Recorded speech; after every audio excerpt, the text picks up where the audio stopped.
Hello, guys. So, in this video, I'm going to talk about top six cold email mistakes that you must avoid if you actually want to book calls from your campaigns and convert those calls into a long-term paying clients. Okay, because the cold email remains one of the most cost-effective ways that you can generate leads for your business. But the problem is, a lot of people have very narrow vision when it comes to cold email. They think that it's all about writing a message, hitting send, and waiting for your calendar to be flooded with appointments. The thing is, that rarely works. Okay, cold email is like a Rubik's cube. So you have like different pieces that you have to dial in, and you only win once you dial in everything together. Because if there's something missing, that means you're still not there. Okay. So from technical setup up to the campaign monitoring, you need to have everything dialed in. So no matter whether you are actively sending emails or just starting out, you'll find some golden nuggets in this doc or in this video that will help you to get the most out of your campaigns. So let's dive in. Now, the first thing I see a lot of people do is neglect the deliverability. Like this is the corner that you don't want to cut. Okay. Most people neglect the step, messing up their entire campaign before it even started. Because like a few years ago, deliverability was not as big of an issue as it is today. You can have like the super relevant copy and a laser targeting list, but if your emails go to spam, like what's the point, right? Nobody will get to read your emails in the first place. So therefore, you'll book no calls and you'll close no clients. So the first thing you need to do is to configure your domain DNS settings. Okay. So the way it works is you need to set up like there are different things like SPF, DKIM, DMARC, MX. So I have another like video about this of what you should do, but make sure that you have all these four things dialed in. And when you are buying the domains, also remember to always buy .com extensions. Like I don't know why, but they seem to have much better deliverability compared to another extensions. Also, buy them, like buy the domains from reputable sellers. Okay, like GoDaddy, Porkbun, like these two options are working great right now because I've bought domains from Namecheap and like the deliverability was completely shit. Like I think like 8 out of 10 emails were going to spam just because I purchased them on Namecheap. Okay, so do this right away. Buy them from a reputable seller, and like doing these things alone will ensure that you get the most. Like most of your emails will land in an inbox. But to take it a step further and improve your deliverability even more, you need to send plain text emails. This means like no links or images, disable open rate tracking and click rate tracking, because whenever you are like have like tracking enabled, it automatically places some kind of like GPG like image inside the email. So technically you are no longer sending plain text emails. So that hurts the deliverability. Syntax your copy. So when you send email to like 1,000 different people, not all of them receive the same type of message, and it actually differs. So also warm up the mailboxes 14 to 21 days before sending the emails. And when you launch the campaign, keep the warm up on. Okay. And don't send more than like 25 to 30 emails per mailbox. So if you follow all these principles, you can confidently send like 1,000 plus emails per day without any deliverability issues. Okay. I have also a separate doc and video dedicated to deliverability. So I will include it right here as well. But let's go to the next chapter. And the next mistake I see people make is, and I did that as well, is like keeping the very broad messaging. Like general emails rarely perform well because when you speak to everyone, nobody can relate to you. Your copy will not resonate if it does not call out the specific problems that the prospect is facing. And also, the thing is, like different target groups have different challenges. That's why the first thing you need to do is to segment your lead list, because like CEOs and marketing managers will not have the same challenges. SaaS and banking industries will not have the same needs. And companies with 1 to 10 employees will not relate to the problems that companies with 100 to 200 employees have. Okay? So that's why if you put everyone in one bucket, that's a recipe for a disaster and a shitty campaign. Instead, filter based on industry, location, employee count, and job title. Like if you build the list based on these filters alone, it will be much more easier for you to do your research and write a copy that resonates to the prospect. But if you want to go a level deeper, you can add more filters such as like tech stack, recent fundings, open roles. Sometimes there are some intent driven data. For example, when a company is growing, they're like hiring much more people or they're firing people. So it really depends. And that's what I call like intent driven data and relevant data. So that's one of the best things you can have. But like the more granular you get with your targeting, the more your list size will reduce, but that will significantly improve the copy and the results you're going to get. Okay. Hey there, quick plug. So if you're a B2B business and you want us to fill your monthly pipeline with 5 to 10 high quality leads and you only pay for the prospects who show up to the meeting, then you can book a call with us with a link in the description. We'll have a chat and we'll see how we can help you. Now, back to the video. Messaging. So let's go to the third mistake, and which is, I think that's one of the biggest ones really, is having a weak offer, because the offer is the foundation of your cold email, right? You can have a terrible script framework, like you can write the messages like this, but if your offer is strong enough, you'll book the calls regardless. Your service should help the prospect do any of the below, either save time, save money, or make money, right? If your offer does not fit, then reframe your offer in a way that does, because you need to do these things. Here are 3 simple things that guarantee to make your offer stronger than it currently is. So the first one is having a tangible end result of what the prospect is going to get. Second one is having a quantifiable time frame in which you're going to help them get the end result, and the guarantee or risk reversal that will take place in case you do not do these 2 things, right? So if you ask me, I would say the guarantee and risk reversal have one of the biggest things that makes the people respond to you, because like there's literally zero friction. And in the beginning, when people get an email, all they think that you are a scammer.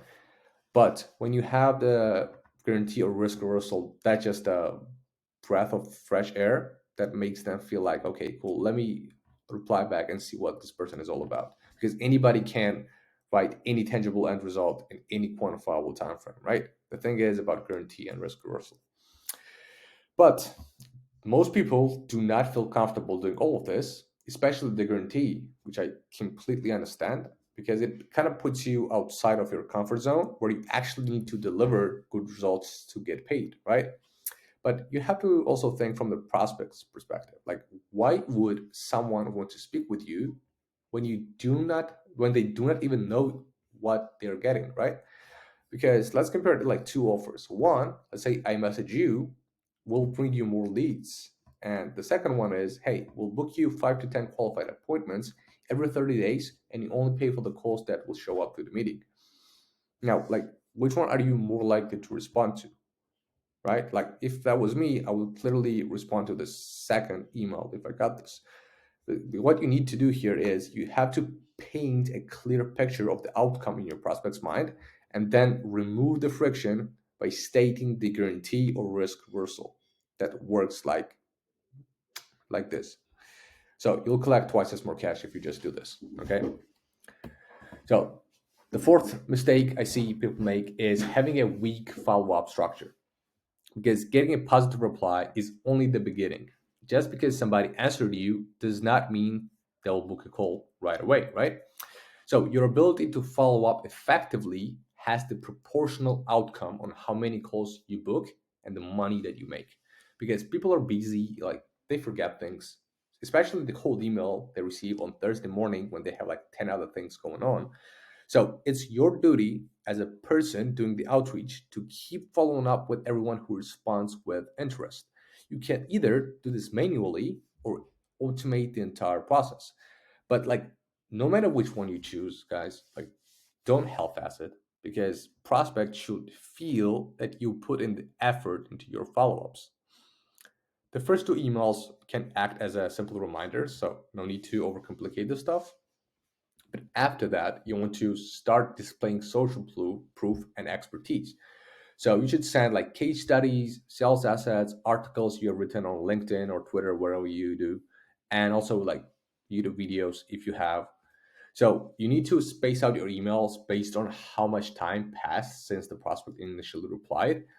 And I will also show you like this is one of my follow-up sequences. So you can see it's stretched out for 90 days. Obviously, the frequency in the end is different than in the beginning.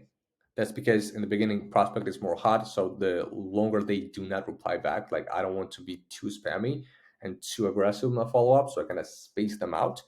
And like the thing about this is, okay, cool. Let's say prospect was interested, but they were not ready to take action right now.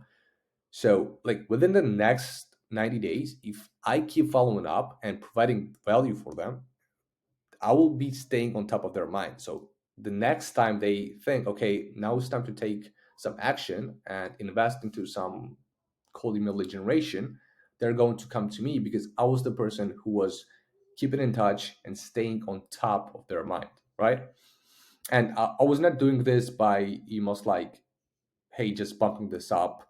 Hey, is generating leads no longer a priority? No, I was actually delivering the content, the case studies, the client interviews, so they can be confident that this guy knows his shit. Okay. So the real money is made in the follow ups, guys. And do this right, and you will double or even triple your campaign results. So the next is having no pre-call flows. So let's say, okay, you've been following up with the prospect, cool, you book them in, and you get on a call. And what I hate to break it to you is you will not convert the cold prospect the same rate as a referral because they just saw your email and booked a call. They have no idea who you are and they are full of friction. So your job is to melt the ice by building trust. And you do this by sending automated sequences before the call, such as sending VSL, case studies, testimonials, client interviews. So you want your prospect to actually consume the assets that you send them. So your goal here is to be sending these assets into an easy to digest way, right? So how you do it is how I do it. I'll share like my way. For example, right after booking the call, we are sending them 1 to 2 minute video, thanking them for scheduling and showcasing a couple of testimonials and what they can expect from the call. 48 hours before the call, we share the VSL to explain our process and address any questions they might have. 24 hours before the call, we send a detailed case study of our client and how we achieved like specific outcome.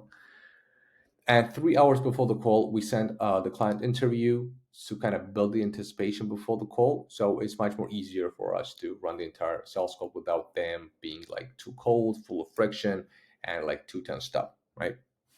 So you can build like similar sequences with Calendly or any other scheduling software. If you don't have any of the assets I mentioned, then I suggest you start working on creating these ASAP because you'll have much easier time building trust and closing deals if you like do this. Okay. Okay. This, that. And the last thing is not having a testing system. So this is one of the biggest mistakes you can make with a cold email is kind of spray and pray that somebody will find your offer relevant and interesting because like even the worst email will catch someone's attention if it's sent to enough people, but the amount of leads you can reach out to is limited, right? That's the problem. You can indefinitely, no, sorry, you can infinitely, you cannot be infinitely sending emails, right? First thing you need to do when launching a cold email campaign is to split test different angles. Pick the winner and then keep iterating.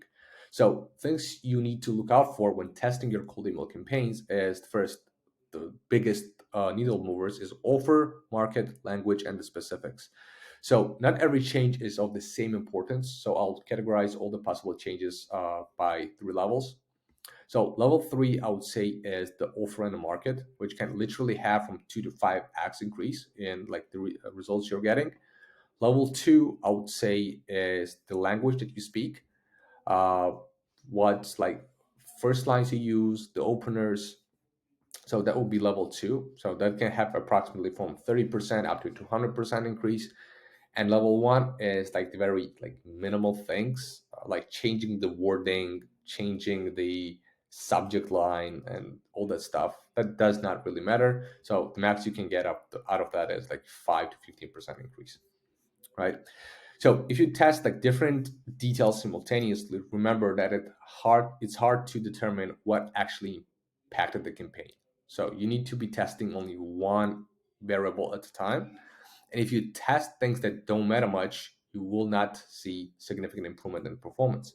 So how we test angles is we start testing from level 3. So we test the offer, the market, then we create like multiple variations and distribute each to 750 leads before we can make any decision.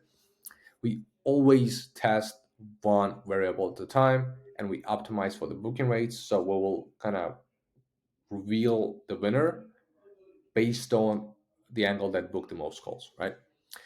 And as I mentioned here, we start with the offer and we are keeping the market same when testing the offer. So because like different markets might relate to the offer differently. So that's something you have to keep in mind as well, right? So to sum up everything I talked about, cold email is once again like Rubik's Cube, and you need to dial in all the variables to win. So the first one is configure your domain DNS settings and follow deliverability basics. Keep your messaging direct and tailored to a single ICP. Improve the strength of your offer, make it no-brainer. Follow up with relentlessly and provide as much value as possible. Leverage pre-call sequences to close more deals and create a system to identify losing and winning angles so you can keep scaling. So that was all I wanted to talk about. Hope you enjoyed it. And if you want us to generate leads on your behalf so that you spend less than 3 hours a month while generating consistent high quality meetings for your business, and only paying for the calls that show up to the meeting without any retainers or long-term contracts, then you can book a call below. I will include a link in the video, or you can also visit our website, digitalbuilders.com, and learn more about us. So yeah, that was it. Hope you enjoyed the video, and I wish you all the best.